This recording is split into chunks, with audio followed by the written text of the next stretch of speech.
William Faulkner is one of the greatest novelists of all time, and today we are going to hear him give you advice on how to start your novel because National Novel Writing Month is coming up, and plenty of you guys actually need to start a novel because we need to create a literary renaissance where we start the momentum to manifest a spiritual and educational awakening across the world. And the only way that can happen is through books. Not with religion, not with VR, not with movies, unfortunately.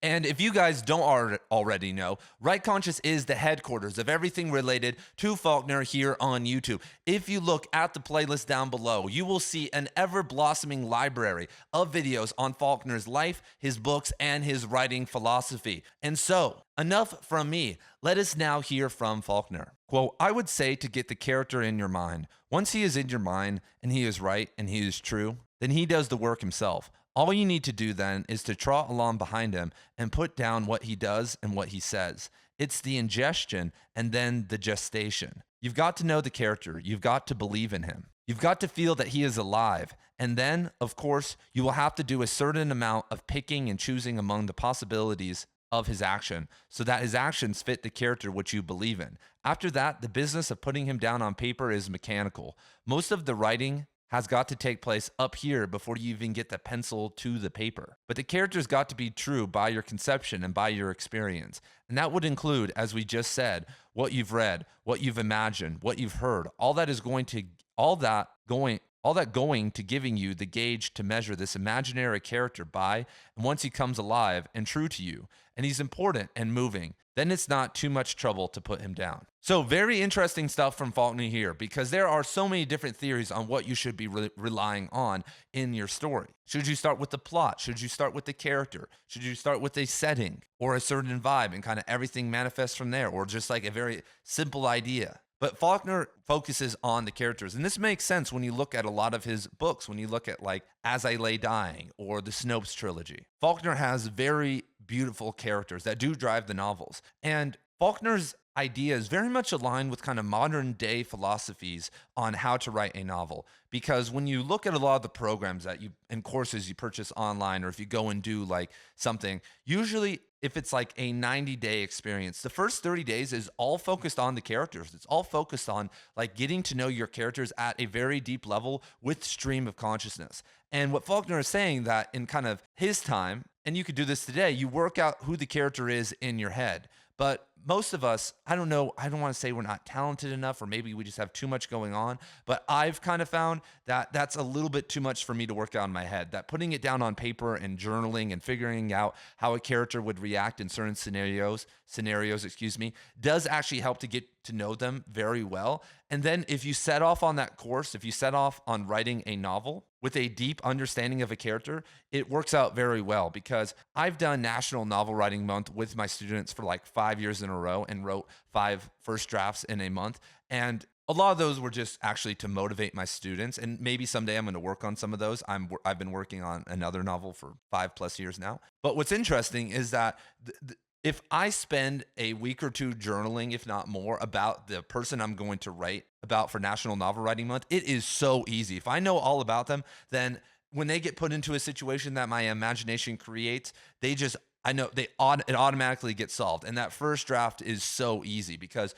there are so many of you guys out there who have not written a first draft yet, or have been struggling to write a first draft for months, if not years, which is crazy. And I would highly recommend you do something like National Novel Writing Month and get some accountability going, get a group going, and start right now. Start today on September 13th, planning one of your characters, planning and figuring out who they are. Speak about him to other people if you don't want to write things down. Think about him. While you are in your car, instead of playing music, think about them. Speak out loud about them. Put them in different scenarios. And like I said, I don't think that this is necessarily going to guarantee that you're going to have a good book. I don't think it's really related to that at all. But it's going to make the writing of your first draft much more enjoyable, move much faster, and actually retain much more of what you will kind of keep for later. Because I would say that if you write a first draft that's 100,000 words, you should most likely be cutting at least 30 or 40,000 of those words out, because our unconscious and in our first drafts, we produce a lot of crap, obviously, and we should. And so with one of the novels I wrote,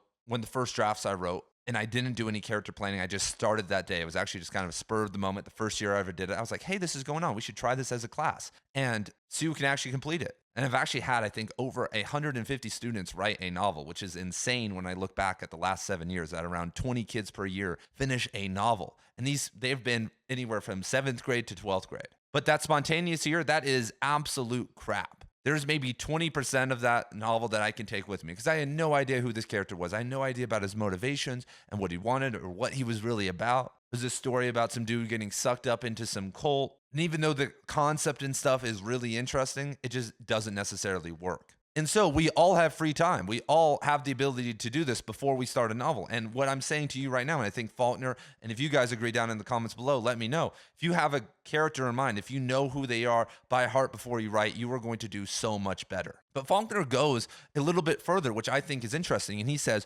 what you've read, what you've imagined, and what you've heard, which means that you're going to be bringing in other people. And this is why reading and listening and actually being a being out in the world is very important. Faulkner wasn't some incel. He wasn't hiding away from reality, because this character that you should be doing, if they're going to be authentic, you have to actually know them. You actually will have to be piecing together different archetypes and character qualities of people that you've known deeply before and putting them together into this person. You're going to have to be drawing from some of the greatest books of all time, people like Faulkner and some of his characters, and integrating that into a character. You're going to have to be obviously integrating some of the things that you've imagined. And I think that's a great kind of triad: what you've read, what you've heard, and what you've imagined.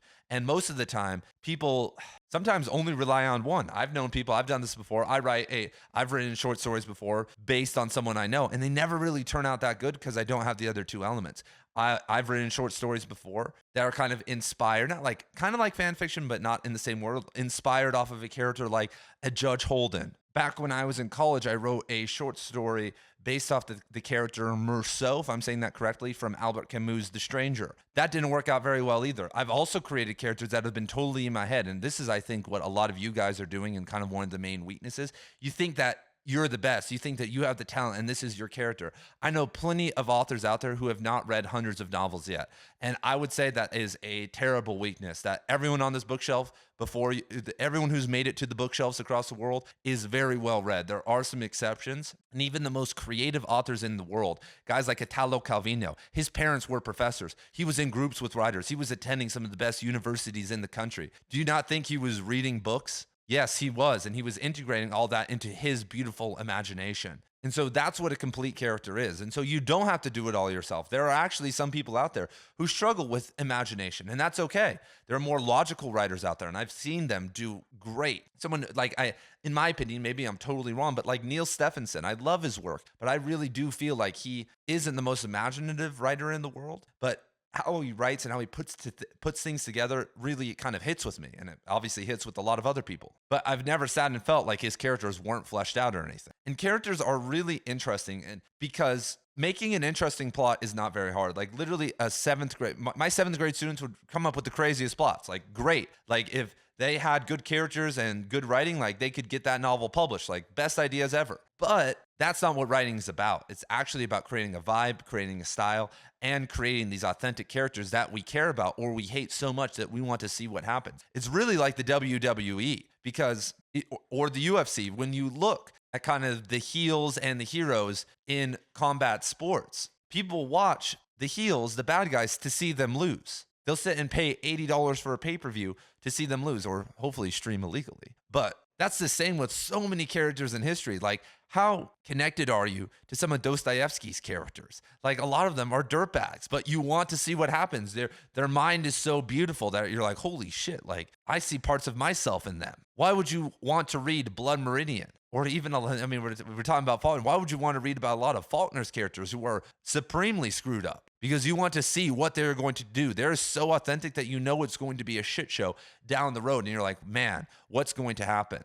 And so Faulkner says it's the ingestion, then the gestation. So you have to ingest everything. So you have to ingest all this information, then you have to let it gestate. It actually takes weeks, if not months, to let this kind of come to fruition. And a lot of you guys are stuck here. A lot of you guys have been thinking about someone for a long time. So I highly recommend that you put it down on paper. For the love of God, get it down on paper. And that will do you so much good. And I don't have this ready right now, but when I launch my free writing school, I'm going to have a ton of stream of consciousness exercises that I do that kind of help you develop your character. That's something that I believe in. I believe in actually journaling every single day and writing 30 minutes every single morning about your life or about something that doesn't matter and that you're going to throw away to get the creative juices flowing. And sometimes I do character stuff. Sometimes I just say, hey, what if I put this character in like a random bar in Montana with a bunch of hicks? Like, what's going to happen? How's he going to react? And it's just fun to do. And it doesn't really matter, but it is just kind of sharpening the sword a little bit. So thank you guys for being here. Thank you guys for all the support. And I will see you guys very soon in another video on William Faulkner.